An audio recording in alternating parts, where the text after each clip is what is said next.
Oh dear. Oh dear. Hel- no.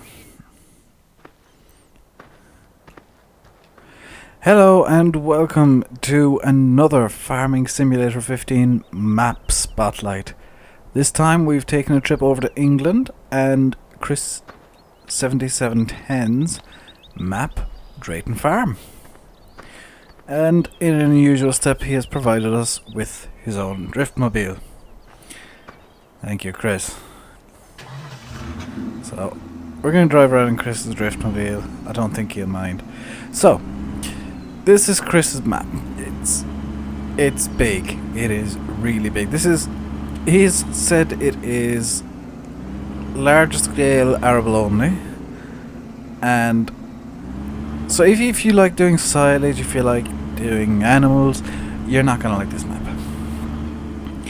In typical fashion, he has garnished the map with his own little flavours. In other words, he gives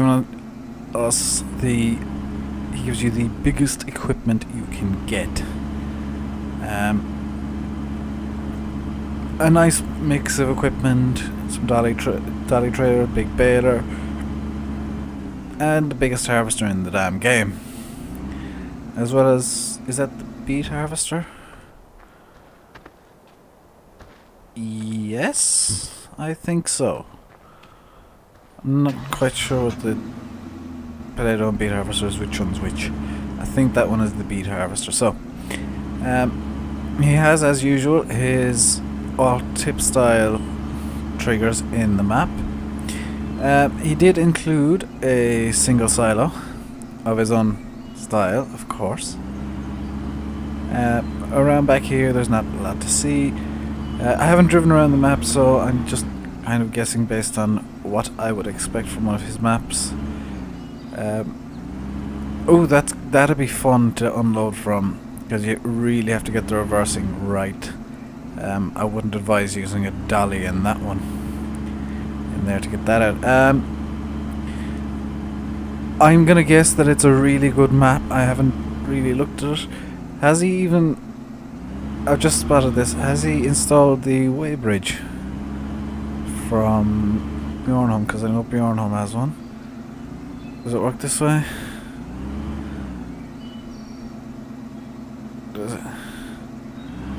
There we go. Oh, there's a clipping problem, so you have to look at it from this side. Just see red 2180 with the truck. It now reads nothing. Okay, so that does work. So he's giving you up into the truck. I had to turn down my graphics to just high because Chris does like insane amounts of detail and my computer just couldn't handle it. You have the log thing, pallet fork, a bale fork, and of course a shovel, all of which are for... He's giving you 4 weights, which look like they're all 700 kilos. 700, 1,000. Okay, so 2 700 kilo weights and 2,000 kilo weights. His usual refueling trigger here. He just puts his own style on it. I like the fuel trailer parked up by the fuel trigger. That is a nice touch. Well done. I actually looked at the log before this. I'm not going to show it because there's nothing to show. It is completely error-free, as you would expect from Chris 7710. Fertilizer and seeds here. Power washer here as well, because he does like his power washer. I've seen it on Facebook. He does love that feature. The man truck, 2 case Pumas, 2 of the bigger flagel tippers. What's in here then? You have a sapling planter and a log trailer. You can see as well he gives you the Scorpion King, which the Rock would love, of course. If you watched Nerdcube, you'll understand that. The big grain seeder, the Liebherr telehandler, another Puma, a nice big New Holland, and of course the quad track. So that's the farm itself and the equipment as far as I know. And here are the fields. This is field 2 I'm driving by at the moment, and I'm going to see if I can get in there.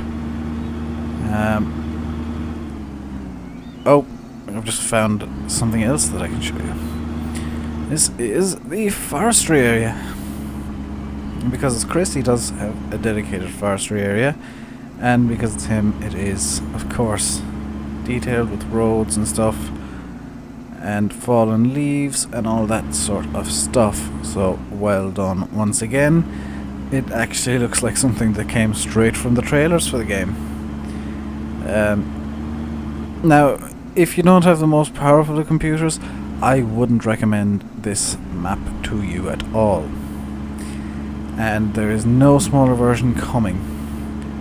I actually looked at Facebook before I recorded this because I know Chris does like announcing map releases on Facebook, and he said there's no smaller version of this map. He wants to get out of Giants Editor for a while in 2015, or during the lifespan of this game, and this is your lot, and this is just... the field sizes are insane. I'm just going to drive around field 2. He said there's something like 87 hectares of land on this map, and I would not be surprised if that's true. This is going to be a map that I'm going to definitely keep in my mods folder, and probably play about with after this as a personal map, because I do enjoy Chris's maps. And just for my own sanity, so that I don't have to be going around and changing my settings between maps and stuff. From now on, all of my videos will be recorded with high graphics settings, level 2 of everything, kind of everything else, the anisotropic filtering and the other thing that I can't remember the name of. Just so that it's a fair comparison between everything in terms of lag and that sort of stuff. Because trying to review this map on very high settings is just not fair to the map, because Chris does say regularly his maps are made for his computer only. He has a GTX 980 graphics card. I have nothing even close to that. So if I reviewed it on high, I would obviously say, oh, or very high, I would obviously say, oh, well, it's a laggy mess. Because that's what it is if I try and play it on my graphics card at very high, but... I mean, you will probably have to change your settings specifically for this map if you want to play it. That's just something that you'll have to do. That said, it's a good map. It's Chris 7710. I haven't known him to bring out a bad map. In my opinion, this is the first one that kind of shows what Farming Simulator 15 can do, because it is bigger than, I believe it's bigger than the default map, and it just goes on and on and on. I'm gonna get through here because I know. You see, here's the problem with the map, is that you occasionally get these massive lag spikes, and I'm not sure if this is recording now. You have to ride this. There we go. I'm not sure if that recorded, but I just had a massive lag spike. So what I'm going to do, I know Chris doesn't like putting fences. Oh boy. Oh, this was not a good idea. I know Chris doesn't like putting fences all the way around his fields. So if you see a hedge beside a fence, you go a bit into the hedge, and you're going to be able to drive straight through. Like over here, you can drive straight through this hedge. I'm just going to go down to the bottom of the map. Field 2, I mean, at the moment I'm going to drive through field 5 as well. And there's another lag spike. Come on, ride it through. There we go. Like I said, they are made for a GTX 980, which I don't have. This map is made for a big, massive, powerful computer, which Chris has, but I don't. So there are going to be lag spikes. It is a fantastic map, of course. This sell point is over there. I'm just going to drive down to the end of field 6 and turn around, because I want to see what he's done with the corner down here, because I've just spotted it. It looks pretty cool. As far as I can remember, he took a DEM of an area in England, modified it slightly so that it'd be fitting, so that it'd fit what he wanted the map to look like. And are these all... oh my... oh, he's just got 2 layers of trees and then it goes off into the void here. So you can drive around here and use this area as a skid pan if you so wish. Which is what I'm doing. Now, I'm going to go over and skirt the edge of the map for some reason. I'm going to try and get through here. Here works. And I'm going to go to the sell point, which is down along this side of the map. So it's convenient I decided to drive down this side, not the other one. And we'll just have a look at what the sell point looks like. Famously, Chris's maps only have one sell point. You can only sell it in one place. And you get the one price for everything. Does he have a missions board? He does not have a missions board, so demand missions where you get insane amounts of money. Not an issue in this. You'll probably get insane amounts of money on hard with any harvest anyway, so you shouldn't be worrying. Just look at this sell point. I believe this doubles the shop, does it? Oops. Yes, it does. His sell points almost always double as the shop. So, you have your vehicle sell point here. You can buy your vehicles here, and you can buy saplings here as well. Log sale goes on here, which would be fun if you tried to get a big massive semi-trailer of logs through here. And here is your sell point for wheat, barley, maize, OSR, sugar beet, potatoes, and wood chips. Oh, Chris. This is probably my only criticism of the map, other than the lag, but he makes maps for himself. I think all map makers should. I would prefer to see a grill here. I would prefer for this to be a grill rather than just the concrete texture from out here. I would have preferred if he kind of dug a little hole and put some textures in and a grill. Even if he brought the wheat, kind of the grain plane from down below, if you brought it up through the grill, that'd be cool to kind of show, oh look, it's full, you can sell things here. Nice bit of space here if you want to place some placeables, a few windmills or solar collectors. And yeah, I think this is pretty much all I can show of the map. I mean, massive fields there is. I'm gonna try and get it to show you. Just drive in here. Oops. That's what I meant about the fences. He does put them through the hedges at points, so you want to try and steer clear of the fences by a decent margin. I'm just gonna go through here and find a fence. Didn't realise that was there. So here's another thing that kind of, it's a trademark of Chris's maps, is that he does love his telegraph poles running through the maps, and he has put little fences around it. These do not have collisions. Oh, so he's put non-collidable stuff in here so that you can use a hired worker. He does use auto combine himself. I've seen him. He has said it multiple times on Facebook. So yeah, this is generally a very good map. If you don't have a great computer, I would recommend either you don't get this map or you play it on low.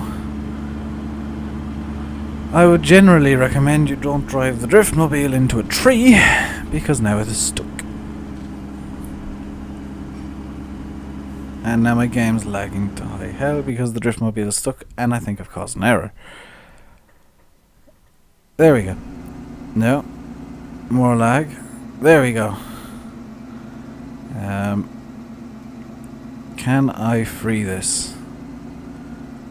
Possibly, if I get a chainsaw. Some on-the-fly stuff here, guys. I want to free the driftmobile. I'll get a Husqvarna. I like Husqvarnas. More lag. More lag. More lag.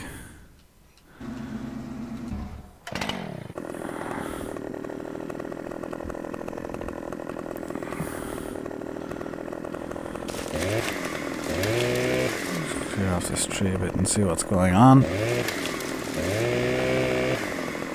Whoa, we didn't want to end up there. Whoop, whoop.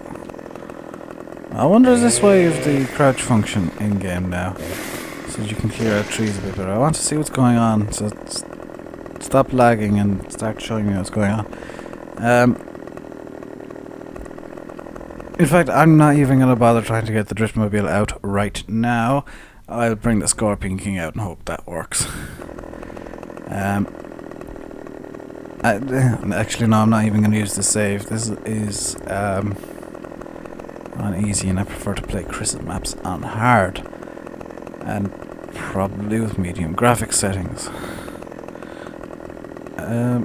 In fact, I think I can rescue it by cutting off this limb. Let's see if cutting off this limb of the tree saves driftmobile.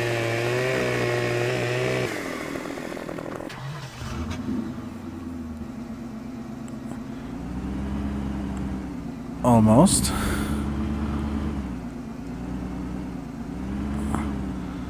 In fact, I have made things worse.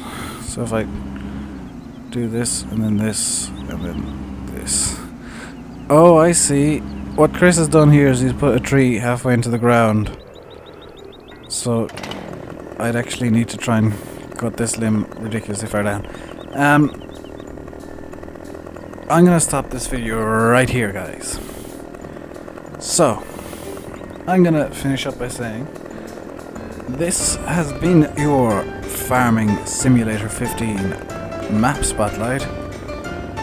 I have been Rainbow Dave. Thank you very much for watching. Please remember to like, comment and subscribe. Goodbye.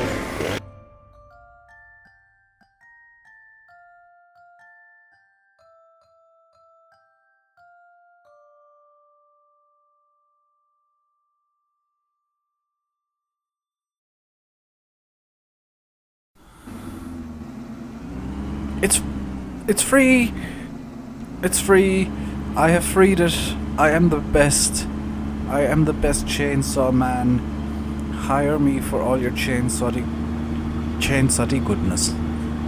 I have freed the driftmobile from its grave of a tree. And now I'm just going to spin it into this field.